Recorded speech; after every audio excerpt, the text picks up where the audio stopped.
Hello everybody and welcome to a new experimental format here on the channel. Sometimes I come across a show, a movie that's not a book that deserves a full deep dive and instead just needs like a quick recommendation for me, especially if it's something that I feel like if I talk about it too much, I'll spoil the experience. And today, kicking off this format, we are going to be talking about Blue-Eyed Samurai from Netflix, which is probably my favorite Netflix release since Arcane.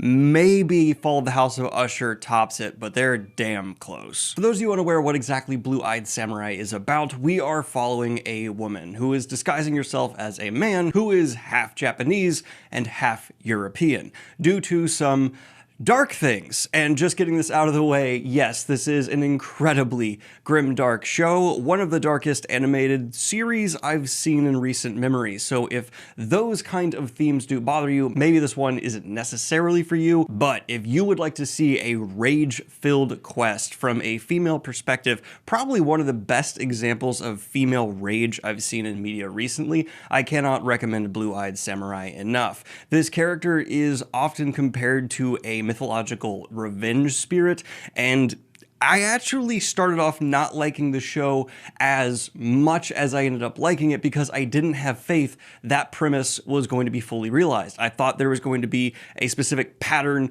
to the show, to the narrative that I'd seen 100 times before, but without spoiling anything, I was entirely wrong, and especially around episode 5 is where the show pivoted for me, and from there on out, it's just a wild ride. And thankfully, this show is not entirely revolving around a character that in concept largely needs to be one note. Our protagonist is supported by a cast of side characters that went from being kind of annoying to, holy crap, I actually love almost all of them. No one is just purely good or bad, and people's motivations evolve and thematically reflect our protagonists in either a paralleling or a very opposite way deliberately. In fact, one of my favorite characters, who is a female character trying to get the marriage she once set up, started off as someone I just completely hated, and when she came on the screen, I was like, shut the fuck up so we can get back to what we actually want to talk about. But by the end of the show, I was just as interested as where she ends up and her perspective for season 2 as I was for our main character. People are fully fleshed out motivations, no matter how small the character, are completely understood.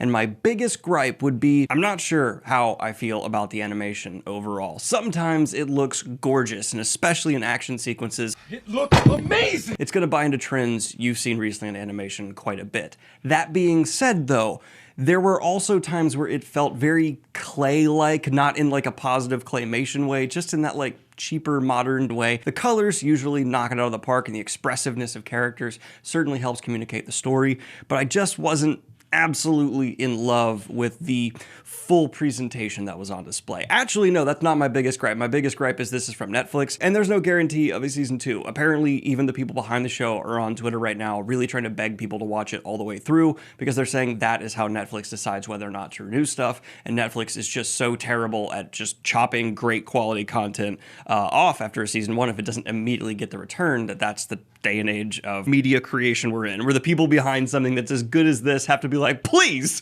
watch it to the end because it's all for the algorithm. I will say, be prepared for the first few episodes to just strike you as good, but I suspect if I rewatch season 1, I would find them great, knowing how much of the promise that's set up here is actually followed through on in a way where like my jaded reviewer mind was like, okay, this is gonna go the simple way.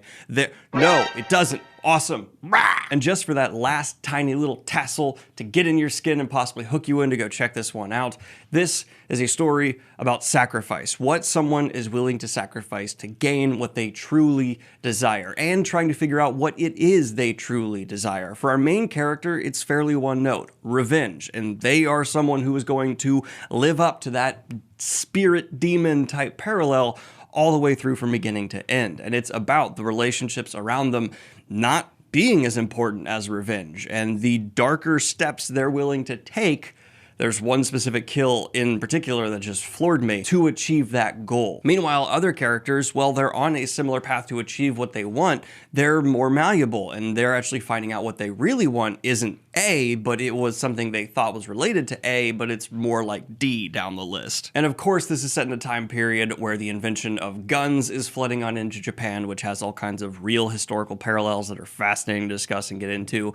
And the way guns are portrayed as well is just terrifying later on. So I recommend Blue-Eyed Samurai absolutely. I think I'd give it like a really solid 8.5 out of 10. It's only a few episodes. And if you're gonna watch it all the way to the end to help fans like myself get that season 2 from Netflix, because Netflix is just one cruel bastard. But now, a quick spoiler section, because people are always asking me for my full spoiler thoughts, so let me give you a countdown. 3, 2, 1...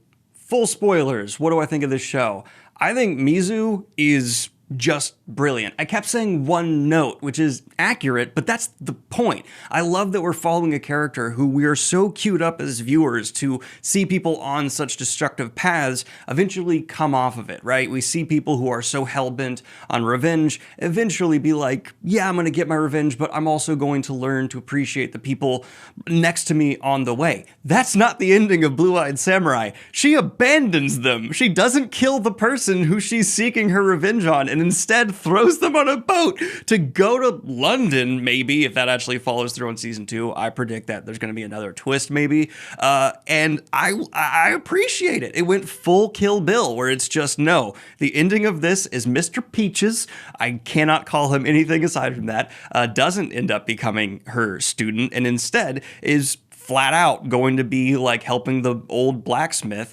And the fascination I have with Akimi, and Tegan, where like I was so annoyed with her at first. I was so frustrated that we were following this character who was just caught up in what felt like a typical B plot, but that was me being foolish. It was me just seeing so many animated shows that don't pay enough attention to their like B cast list, because this is in the title, the Blue-Eyed Samurai story, but she ends up having just as great an arc where, through having to get down and dirty in the world, realizes what she really wants isn't to be married to this guy who is largely viewing her as a status symbol. That is set up early on. And while I do think Tegan, I can never remember pronunciations of characters' names, I'm so sorry, does grow and change as well, she's not there to witness it. And I think there could be some future to them a little bit, but no, she has this husband who doesn't turn out to be this horrible brute who was murdering a bird just to torture her to make her eat it. That was her mother, which, wow.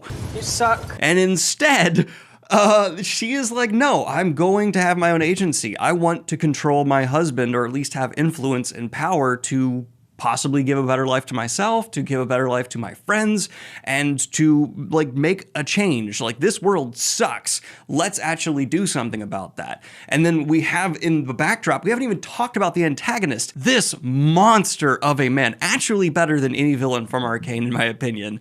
Holy God. Fowler is the kind of villain where just when he speaks, there's an internal scream in your head. Just like, shut up, shut the up! Someone kill him! Now! And he's just so much bigger and huge, but he's understood. That small moment he has in the church where he's talking to God about like, hey, if I win, I'll take that as a sign that you're with me, which is the most despicable usage and view of Christianity and religion, where it's just like, yeah, if I win, that means because God wants me to.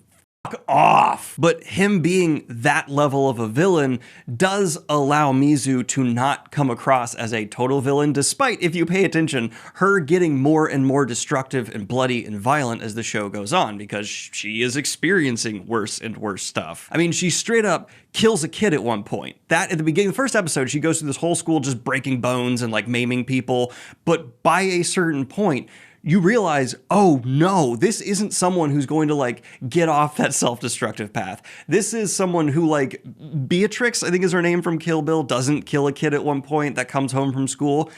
Mizu would have fucking killed that kid. Oh my God. Dude. That was the moment. That was the kill that just floored me and made me like reevaluate the entire next leg of the journey. And that's also, we see the great choice where in a lesser written show, Mizu would have stepped in to try and stop Akima from getting taken back to the castle. But no, Mizu was like, why would I stop that? And that's also where Peaches is realizing like, no, this isn't some heartwarming tale where I'm following someone who's gonna like learn to be a samurai to train me. I am following a demon. And again, in a lesser show, when she goes back to the blacksmith, she did go through some emotional changing and realizing of herself there, but it wasn't her getting off the path. It was her reaffirming it. And that's like, I appreciate the care and attention to detail in terms of never betraying the ramifications of actions on a character's journey. This happens in stories I even like, but you just have to accept because it's a part of storytelling where it's like, this character's going to do this. But at this time in the story, there's enough justification for them to make this choice because we want the bigger plot to go a certain way. Blue-Eyed Samurai did not do that. It stayed incredibly true to what Mizu wanted, and I give it all of my respect and praise for it. I think the structure of it bothered me a little. There were some weaker episodes at the start, but overall, I would love to praise this as a story about sacrifice, a story that I think will make a lot of people continue to think about it for long after they've viewed it, because it challenges your own perceptions, your own buying into charisma. And I was a little hesitant to speak to this as just a bi dude, but the female perspective provided by this show is sensational in a ruthless, cutthroat world. Maya Erskine's performance, the subtlety to such a reserved and held back, heavier intonation to her voice as this character's trying to blend in, it just makes you relate and understand to how much this person has had to deal with and fight against in such severe ways, so subtly and so successfully. I mean, just across the board, I found myself empathizing with this character who is just as horrific as I've said throughout this review so deeply, because there's this balance of never forgetting the humanity. And this is emphasized so well in the episode where she's sent on the assassination mission against the deaf girl. And that episode just tore me to pieces inside. I would consider it a perfect 10 out of 10 episode. And what that brought emotionally to the table on the smaller and larger picture scale is what really solidified not only the story, but the world for me as being so crystal clear, and how you can end up understanding and relating so completely to someone who is a villain in a lot of ways. I mean, again, Mizu kills a kid. There's no redemption for that. But at the end of the day, you're still sitting here rooting her on because it's a fully realized vision of a character and a quest. And with a voice cast that includes people like George Takei, Randall Park, and so many more wonderful people, there's not really a whole lot you can pick at that's going to pull you out aside from that kind of rough, at times only, issues with the animation, which even that, like, I get if you do love this presentation, because it is also stunning at times. Oh, and I do want to say, yes, you can say there is thick plot armor around Mizu. Survives things that are just like, you should have drowned, you should have been exploded, your bones should be shattered. But to me, that was intentional and played into the whole actually her being a demon spirit type thing. She felt elevated beyond where she's like taking out these assassins like sent after her with damage done, but that damage done isn't hindering her or slowing her down, and it's elevating her to be more monstrous, to be something else. Even to the point where she's fighting these monkeys, blows up a whole building and just keeps moving forward, and you're like, oh, this whole demon thing might be more literal than metaphorical. It is still metaphorical, but you get what I'm saying. Check out Blue-Eyed Samurai if you're still here and you haven't watched it for some reason. This has been a quick rec. Let me know what you think of the new format, and like and subscribe if you have not already. Hit the Patreon if you want to support what I do here. And I figure these videos are a good like middle ground for when I'm putting out book reviews. I still need to read like a 1,000-page book, but I still need content put out, but I don't want to take away your time from reading a book. So it's like a quick, easy, fun, down, dirty video. Thank you. Bye, everybody.